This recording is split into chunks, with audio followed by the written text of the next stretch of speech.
Hi. There's a bit of natural sunlight, so I feel like this video looks a lot less like doom and gloom than my last sit down one, and the microphone is very much back, and hopefully I don't fuck it up this time. It's fall, which to me feels like prime reading weather. It's cozy, it's rainy, not today, but normally it's rainy and ambient and, you know, all of that. But I thought I would run through all of the books that I intend to read before the end of the year. This is a bit of an ambitious pile, and I can almost guarantee that random books will be added when they either come out or when they fit my vibe more than what's in this pile. This TBR, whatever you want to call it, pile is a mix of new releases as well as things that I've had on my bookshelf for a really long time. Because these books are so random, I'll try to explain why they're in here as I go, but often I forget what I'm talking about and just kind of say absolute nonsense. So I'll try to stay on topic, but unfortunately I cannot promise anything. But without further ado, let's get started.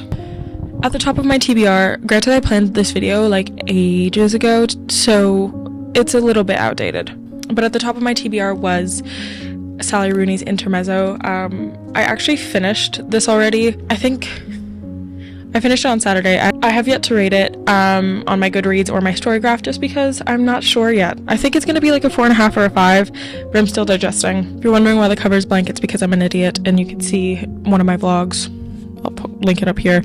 You can watch that vlog to see why. Next on my TBR, which you guys would have probably seen a vlog for. I don't know if I actually ended up posting it, but Rewitched by Lucy Jane Wood. This is my current read. So far so good, to be honest. It's so far very cozy, witchy. It's about a girl who works in a bookshop.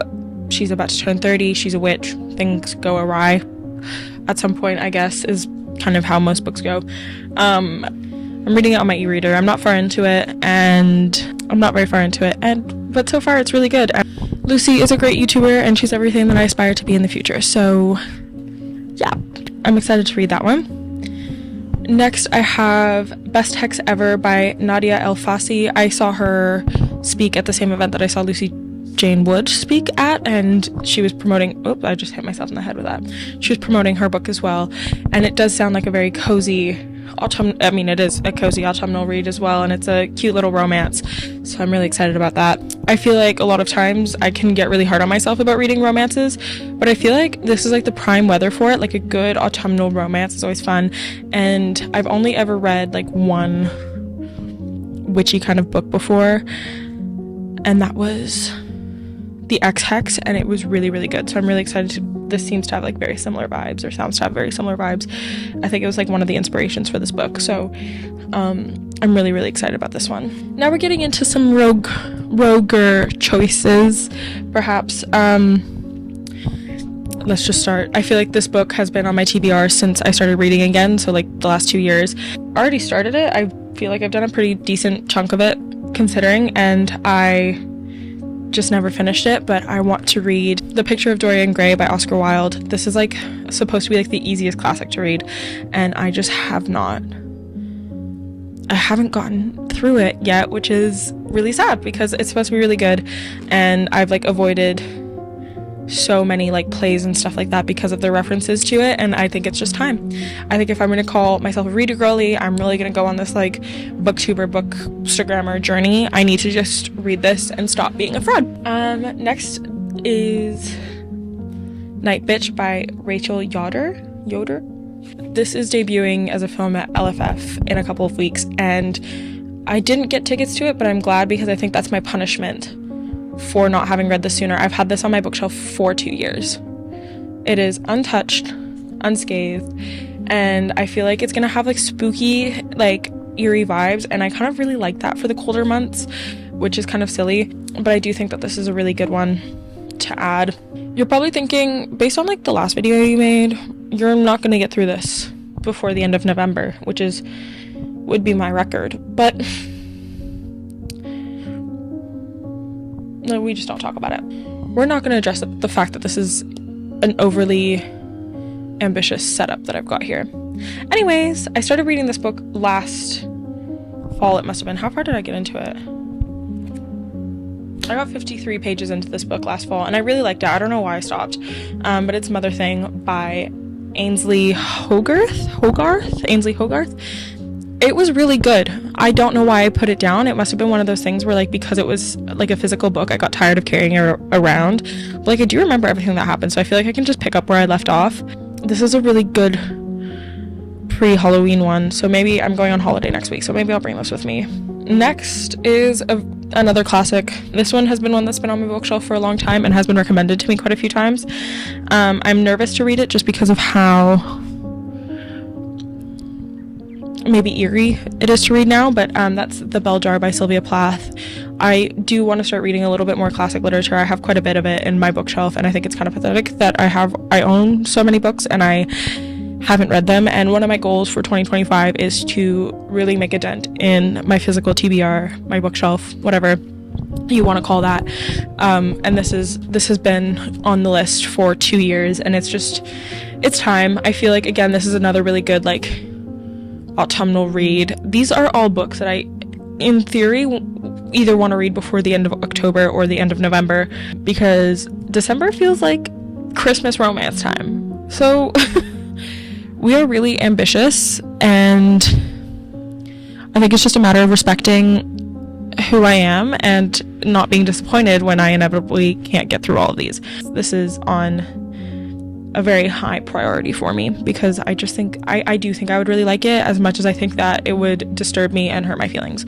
So yeah, this is a non-physical TBR item, but Eliza Clark's anthology She's Always Hungry comes out at the beginning of November, and I'm going to see her speak at her London event, so obviously that's very high on the list as well, or at least just like getting through some of it. It's an anthology, so you don't really need to read all of it at once, which I really like, but that's obviously quite high on the list. But she is speaking with Monica Heisey, who is a Torontonian author who moved to London at some point, I think is her story, which is very similar to mine, although I'm not published, nor have I written anything of substance yet.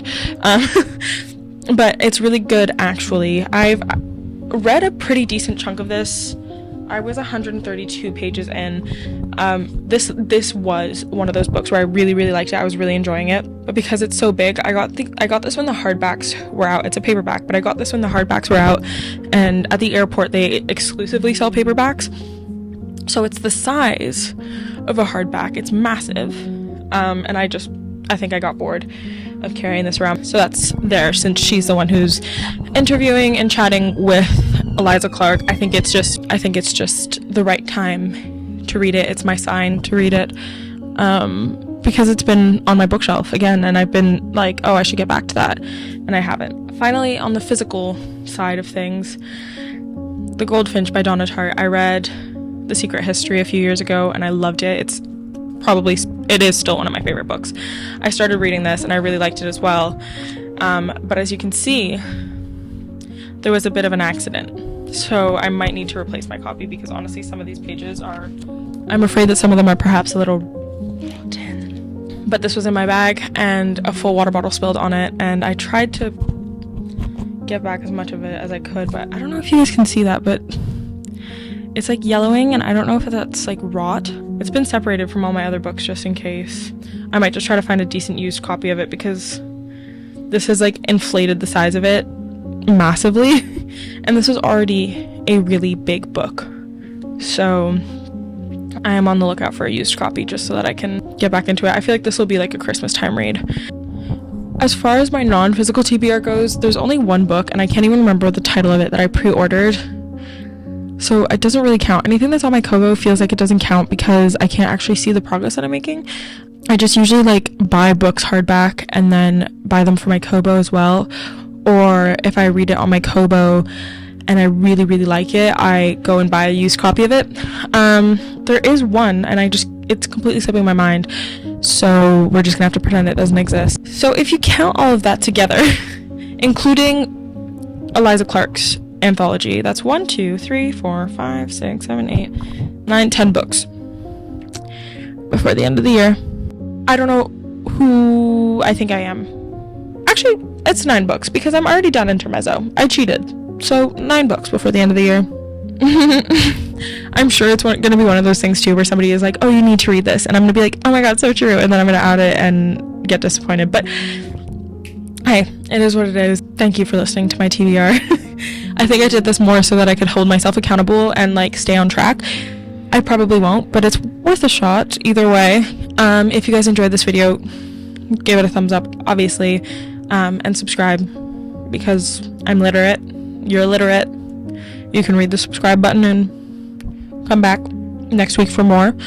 In the comments, let me know what's on your TBR, if we have anything in common, if there's something different, and if it is something different, give me like a one-line synopsis of the book so that I can add it to mine and make the stakes higher for myself. It's been fun. I will see you guys in my next video. Thank you for watching. Bye!